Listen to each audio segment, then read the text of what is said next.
Assalamualaikum everyone. What's up? I am Yumna and welcome to my channel. Today we are diving into the world of nanochemistry and I am super excited to share with you all the amazing stuff about drug discovery and delivery. We will be exploring how tiny particles are revolutionizing the way we treat diseases. So let's get started and geek out over some awesome science. तो अब start करते हैं. First of all है introduction. Nano particles are materials with sizes ranging between 1 and 100 nanometre.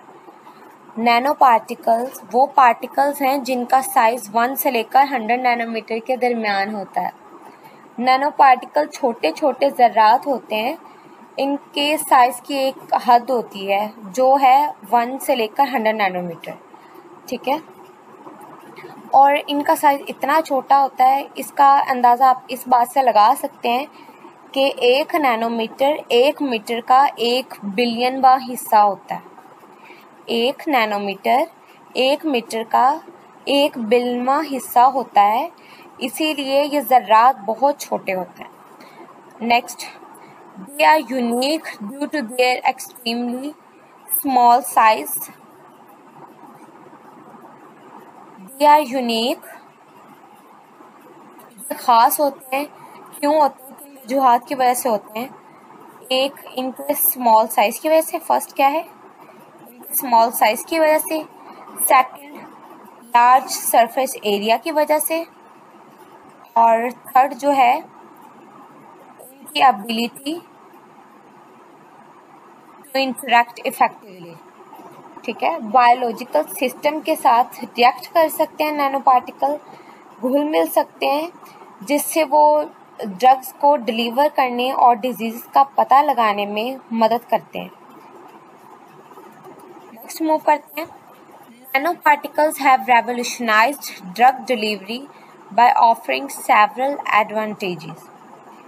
Nano particles ने drugs की delivery को फ़ायदेमंद तरीके से बदल दिया है. फर्स्ट हमारा पॉइंट है टारगेटेड डिलीवरी. अच्छा, व्हाट डज इट मीन? क्या मतलब है टारगेटेड डिलीवरी का? टारगेटेड डिलीवरी मतलब मंजिल की तरफ delivery. Nano particles can be engineered to deliver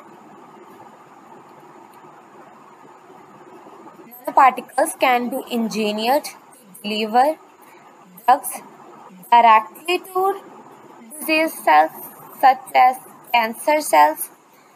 This targeted approach reduces side effects by minimizing drug exposure to healthy tissue. मतलब क्या है? नैनो पार्टिकल जो होते हैं, ड्रग्स को, केमिकल्स को डायरेक्टली बीमार सेल्स में पहुंचाने के लिए यूज़ होते हैं nano particle. For example cancer cells.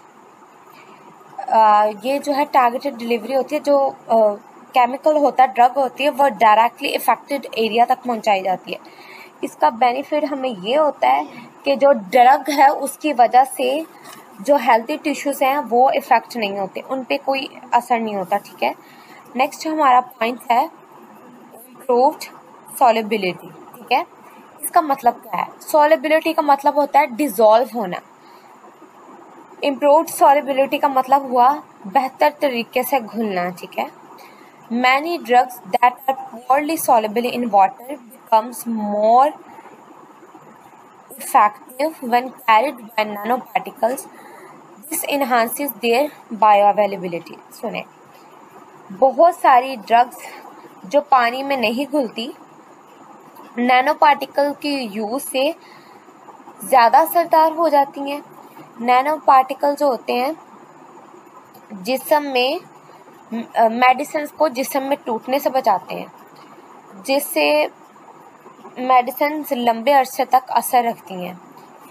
अच्छा, नैनो पार्टिकल्स की वजह से बायो अवेलेबिलिटी भी बढ़ जाती है. अब आ गई है bio availability. What does it mean? Bio availability का मतलब क्या है?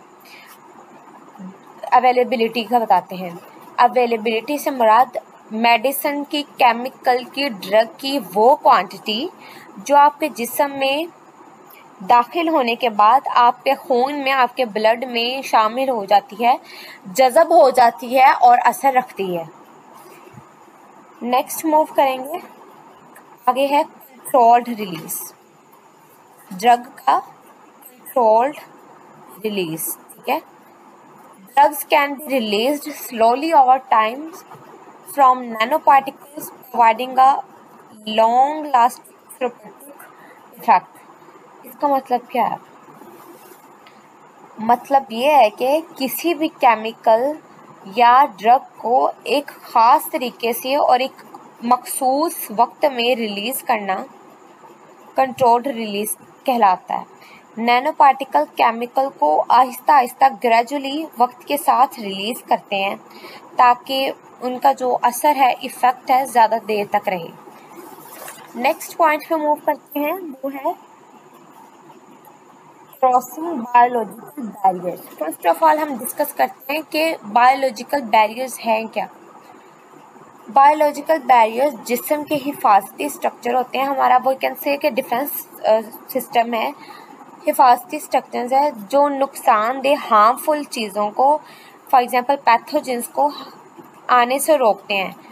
ये बॉडी के अंदर माहौल को मेंटेन रखते हैं और बीमारियों से बचाते हैं। फॉर एग्जांपल स्किन हमें कैसे प्रोटेक्ट करती है? बायोलॉजिकल बैरियर्स में आ जाती है स्किन। क्या आ जाती है? स्किन। और स्किन हमें कैसे प्रोटेक्ट करती है? स्किन हमें इस वे में प्रोटेक्ट करती है, ये हमें बचाती है माहौलियाती नुकसानात से, हमें स्किन बचाती है, ठीक है। और दूसरे हम इसकी एग्जांपल ले सकते हैं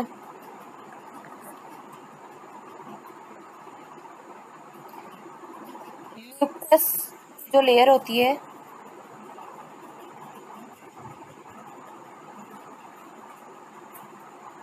म्यूकस लेयर होती है हमारे जो है डिफरेंट ट्रैक्ट्स के ऊपर होती है म्यूकस लेयर, जो हमें डिफरेंट चीज़ों के इफेक्ट से बचाती है, ठीक है।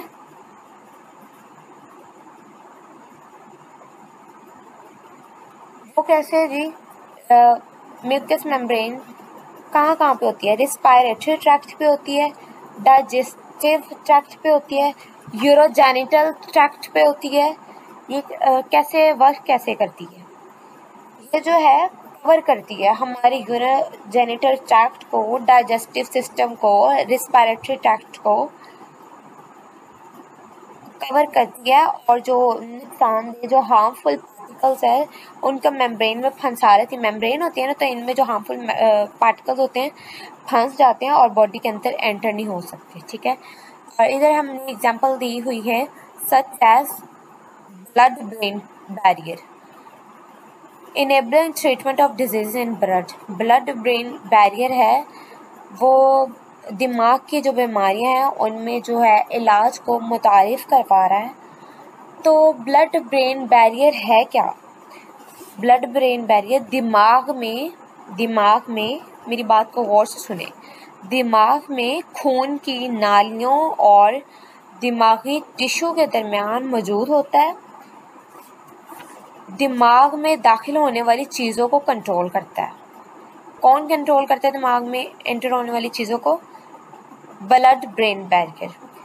ब्लड ब्रेन बैरियर दिमाग को खून में मौजूद नुकसानदेह चीज़ों से बचाता है। नेक्स्ट पॉइंट पे मूव करते हैं, वो है reduce toxicity. What does it mean? क्या मतलब है इसका?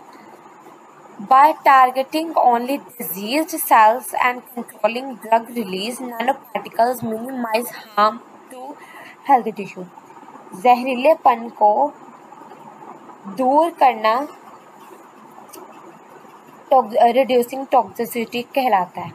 सिर्फ बीमार सेल्स को टारगेट करके और ड्रग को कंट्रोल करके रिलीज करने से नैनो पार्टिकल हेल्दी टिश्यूज को नुकसान नहीं पहुंचा सकते। इस स्लाइड पे मूव करते हैं। अब आ गई है हमारे पास टाइप्स, नैनो पार्टिकल्स की टाइप्स। फर्स्ट हमारे पास है नैनो पार्टिकल्स की टाइप में लिपोसोम। क्या है? लिपोसोम। लिपोसोम होते क्या है? इसे लिखा हुआ लिपिड बेस्ड वेसिकल्स, लिपिड की बनी हुई, फैट की बनी हुई थैलियाँ होती हैं। वेसिकल्स स्मॉल सैक्स होते हैं, छोटी छोटी थैलियाँ होती हैं। दैट इनकैप्सुलेट ड्रग, इनकैप्सुलेट मतलब जो ड्रग को कवर करती हैं, ठीक है। Widely use due to their biocompatibility, biocompatibility की वजह से लार्ज स्केल पे लिपोसोम यूज किए जाते हैं, ठीक है। लिपोसोम, अब इसको हम बता देते हैं। ये लिपिड से बनी हुई छोटी छोटी थैलियाँ होती हैं जिन्होंने ड्रग्स को कवर किया होता है। आगे अब हमने टर्म यूज की है biocompatibility. What does it mean? इसका मतलब क्या है? बायोकम्पैटिबिलिटी का मतलब है किसी भी मटेरियल की वो एबिलिटी, मतलब जो इस्तेमाल होने पर लिविंग ऑर्गेनिज्म को नुकसान ना पहुंचाए। मतलब जिस जानदार के अंदर वो मटेरियल यूज़ किया जा रहा है, वो मटेरियल उस जानदार की बॉडी को नुकसान ना पहुंचाए।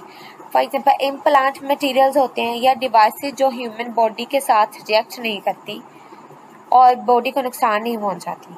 इसकी एग्जांपल में हम लिख देते हैं मेडिकल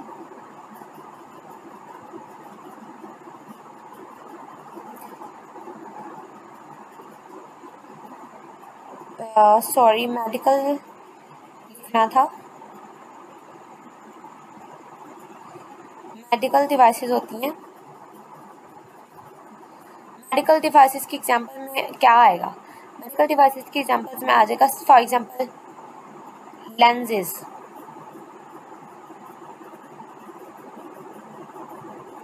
लेंसेज तो आजकल हर कोई यूज़ करता है। अब लेंसेज को हम यूज़ करते हैं तो ये भी एक बायोलॉजिकल मेडिकल डिवाइस है, ठीक है। ये हमें कोई नुकसान नहीं पहुंचाती है अगर इसे प्रॉपर वे में यूज़ किया जाए। और दूसरी इसकी एग्जांपल है कैथेटर्स। कैथेटर क्या होते हैं? कैन्यूला, जिससे ड्रिप्स वगैरह को पास किया जाता है, कैथेटर। सॉरी, ये तो मुझसे लिखा नहीं जा रहा। कैथेटर, अच्छा, ये हमारा इतना टॉपिक है, इसमें इतनी डिटेल में नहीं जाना, लेकिन मैं फिर भी आपको बता रही हूँ। तो हमने डिस्कस कर लिया बायोकम्पैटिबिलिटी की एग्जांपल भी कि कौन कौन से डिवाइसेस हैं जो यूज़ की जाएं तो वो बॉडी को नुकसान नहीं पहुंचाती। और मैंने आपको बताया लेंसेज और कैथेटर्स।